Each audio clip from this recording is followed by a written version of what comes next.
अभागन बेटा का लाश जंगल से दरबार से जंगल में लेकर के चले आए। हैरानी,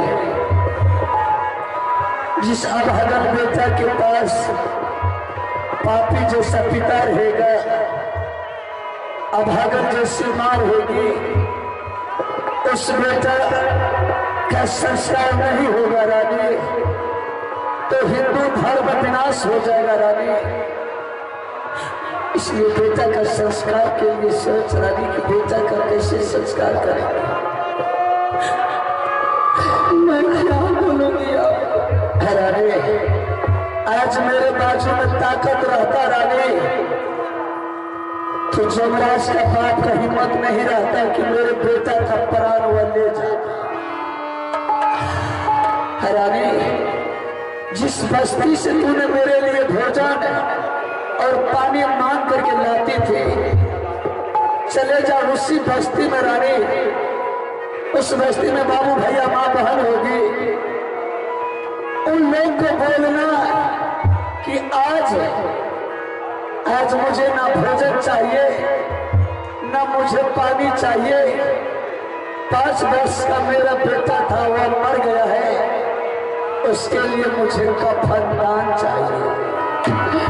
जिस बाबू भैया माँ बहन को बेटा का दर्द, बेटा का ममता, बेटा के ऊपर दया होगा रानी, वह तुम्हें कफन का दान अवश्य करेगा। बेटा के कहा रोना रानी भिख चाहे राजा, जकरा दिल में दया है तेरे कफन दान दे।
जब तक जिंदगी बचत दुर्बल सबके यह नाम नहीं बिसरबा भैया हम दान सबके वीडियो के मालाई बाबू तारा माला जाय सबके भलाई देखता करता आया मसले है बेटा मरले कोई हो गया मसले दुलरुआ बेटा मरे हमरा के चल लाई के फुलारा अटिया में बाजार चल लाई के फुलारा अटिया के बाजार देवे हो के सुना ले तू दुर्गा के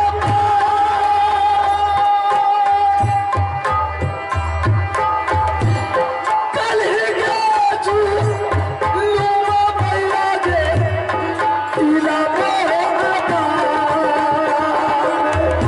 दीदिया हो जे कैमरा लगल यौ काली बाबू सब यौ जान सबके है रसीदा दाना वाला पूरे भारत देख पई गे मैया हे गे सूरा रे तू दुर्गा रे मेरी माँ दुनिया ये नारा के बात कल ही दूर बात के चल लईगा फूला रानी हटिया के बाजार चल लईगा फूला रानी हटिया के बाजार अरे ऐसा क्या रानी दान तो मिल गया रानी जो पैसा बेटा के लिए कफन दान मिला है रानी चले जाओ हिंदू धर्म में रानी चाहे माँ मर जाती है या पिता मर जाते हैं या भाई मर जाते हैं या बेटा मर जाते हैं रानी हिंदू धर्म में जब तक लाश के बदल पर कफन नहीं देता है जब तक लाश को स्नान नहीं करता है रानी तब तक वह लाश को महल से उठा करके शमशान में नहीं ले जाता रानी जलेदार में जब तक लाश को स्नान नहीं करता है तब तक उसे जलाया नहीं जाता है। नहीं जाता है रानी ऐसा कर रानी चले जाए कोई हाट बाजार बेटा अभागल के लिए कफन खरीद लेना जब उधर से वापस लौटेगी रानी तो उस लाश को स्नान जो करेंगे रानी थोड़ा सा पानी भी ले लेना कफन और पानी लेकर के आ जाएगी बेटा को स्नान कर देंगे बेटा के बदन पर कफन दे देंगे और उस अभागल बेटा को दोनों मिल करके जा करके संस्कार कर देंगे बेटा को कफन के कपड़ा के लिए तो मैं तो जा रही हूँ सब मैं कफन का कपड़ा ले करके लौटूंगी गंगा किनार होते हुए गंगा किनार में अगर कोई टूटी हुई बर्तन मिल गई टूटी हुई गगरी मिल गई तो उसी बर्तन में ढेर सारे आके लाश जलाते हैं गंगा मैया किनारे में कुछ ना कुछ बर्तन तो होगा अवश्य उसी बर्तन में गंगा जल थोड़ा सा लेकर के चली आओगे अगर कोई बर्तन नहीं मिला रानी अगर कोई बर्तन नहीं मिला तो जिस ममता के आंचल में मैंने अपने बच्चा को नयन जोगी से नजर से छिपा करके रख दी थी जिस ममता के आंचल में मैंने अपने बच्चे को ढक करके रख दी थी आज उसी ममता के आंचल में मैंने गंगा जल ले करके आया ठीक है रानी तुम चले जाओ ये दोनों सामान लेने के लिए और हम जा रहे हैं बेटा को जो जलाएंगे रानी इस जंगल में एक एक लकड़ी चूट करके बेटा के पास जमा करेंगे गंगा जल का फल लेकर के तुम आ जाएगी जाकर के उस अर्थी पर आभागल बेटा को दे करके दोनों मिल करके संस्कार कर देंगे। मैं अवश्य आ जाऊंगी रानी, लौट करके आऊंगी। इधर से जाने में जो समय लग जाए, जो वक्त लग जाए, लेकिन लौटने में मुझे समय नहीं लगेगी, थोड़ी सी भी समय नहीं लगेगी। रानी, जिस बेटा पर मुझे अभिमान गौरव था रानी, वह अभिमान गौरव को परमात्मा ने छीन लिया। अब मेरा ये सहारा संसार में रानी सिर्फ तुम हो। रानी, तुम्हारी छोड़ करके मुझे कोई सहारा नहीं है, कोई एक चुल्लू पानी भी देने के लिए मुझे नहीं है रानी। कोई नहीं है तो मैं हूं ना। मैं सारे के सारे दिन मैं अपनी जिंदगी को व्यतीत करूंगी आपके सेवा में। मैं गंगा जल लेकर के और कफन लेकर के आऊंगी। जल्दी से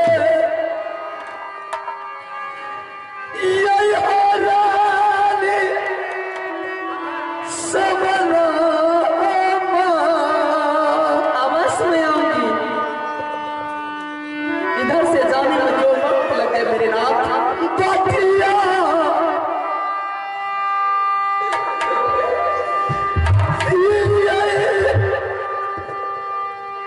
अवश्य आऊंगी, मत रोइए।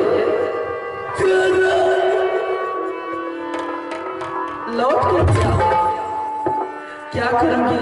बेटा का संस्कार नहीं दीजिए गया, कफन के कपड़ा नहीं जाने दीजिए गया, कफन का कपड़ा लाने के लिए आप नहीं जाने के लिए दीजिएगा।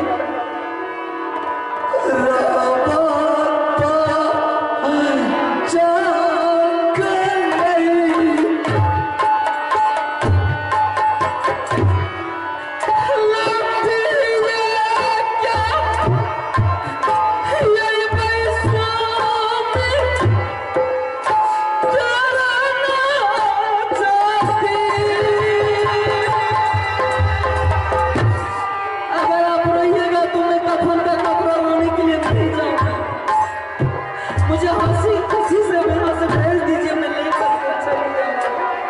हंसी खुशी का समय तो चला गया, कम से कम इतना तो कहिए जाओ अपनी लौट करके चली जाना।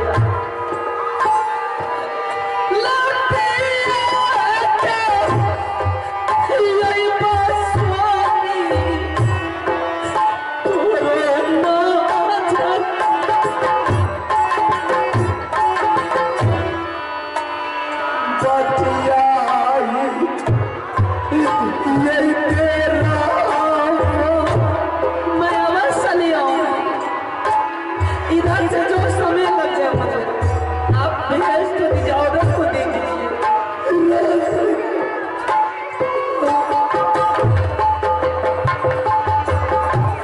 कैसे मैं समझाऊंगी? कपड़ों का कपड़ा लाने के लिए भी नहीं देते।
दाया भाग यखिया पलट रानी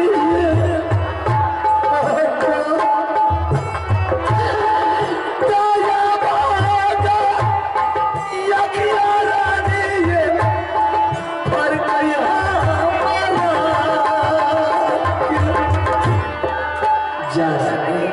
जा रहा जब तक तुम लौट करके मेरे सामने नहीं आएगी रानी, तब तक मेरा नजर सिर्फ तुम्हारे ही ऊपर रहेगा। स्वामी,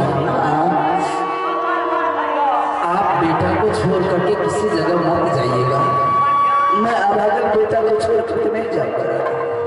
जा रहे उधर से लौट करके जैसे ही मैंने लौटी तो गंगा किनार में मैंने अपने आंचल को भिंगा करके बच्चे को उस बच्चे का लाश को साफ कर दूंगी, उसके बाद संस्कार किया जाएगा। जा ठीक है बन के देवताओं समस्त प्राणियों, आज इस संकल्प में मैं अपने स्वामीनाथ को आपके हवाले में छोड़े जा रहा हूँ। मेरे स्वामीनाथ का रक्षा करना, क्योंकि मेरे स्वामीनाथ का ना पाँव है ना हाथ है, शरीर अच्छा नहीं है। जो भी जानवर आएंगे मेरी आवाज अगर आपके कानों तक पहुंच रही है तो मेरे स्वामीनाथ का आप भी रक्षा कीजिएगा।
चालू हो गया।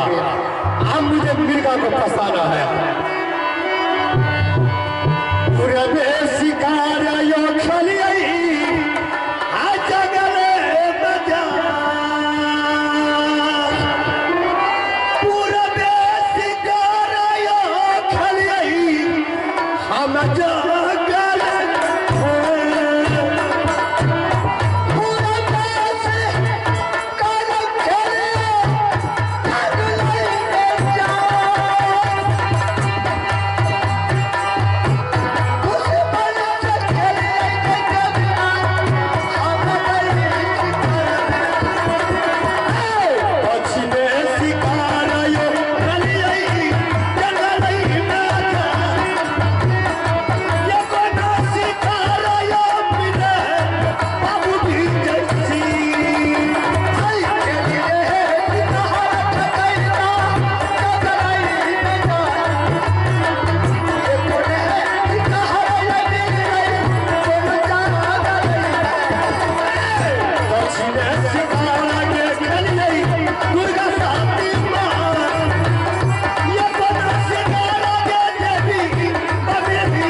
शिकार खेला। पूरब साइड, पश्चिम साइड, एक भी मिर्गा मुझे नजर में नहीं आया।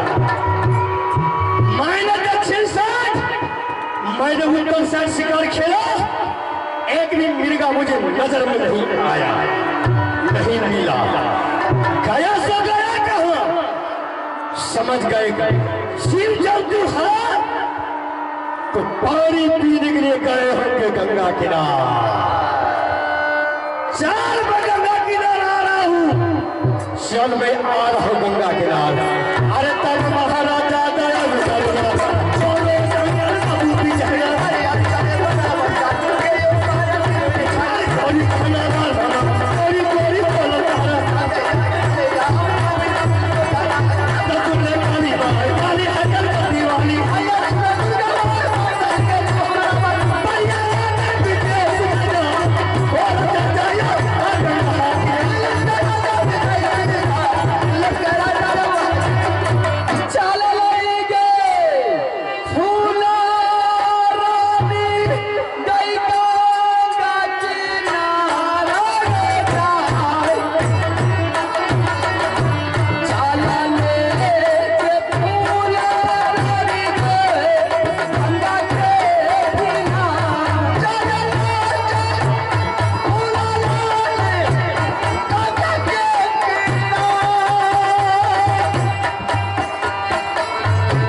मैंने गंगा किनारे पर पहुंच चुकी हूँ, लेकिन कोई बर्तन मुझे नहीं मिल रहे।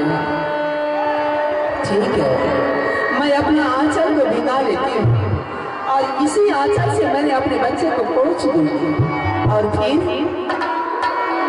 जो कफन का कपड़ा मैं लेकर के जाऊंगी उस कफन को बच्चा को पहना करके फिर अग्नि में प्रवेश करूंगा, मुख अग्नि देंगे। गंगा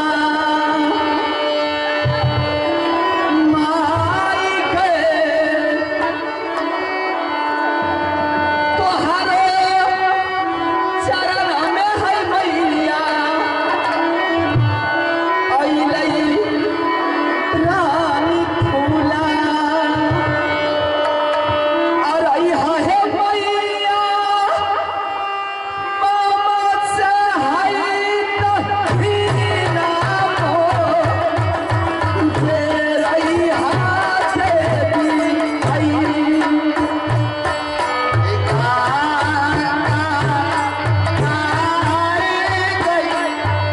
आइए श्रीमान, आप हमारे बगवा वाले का पोता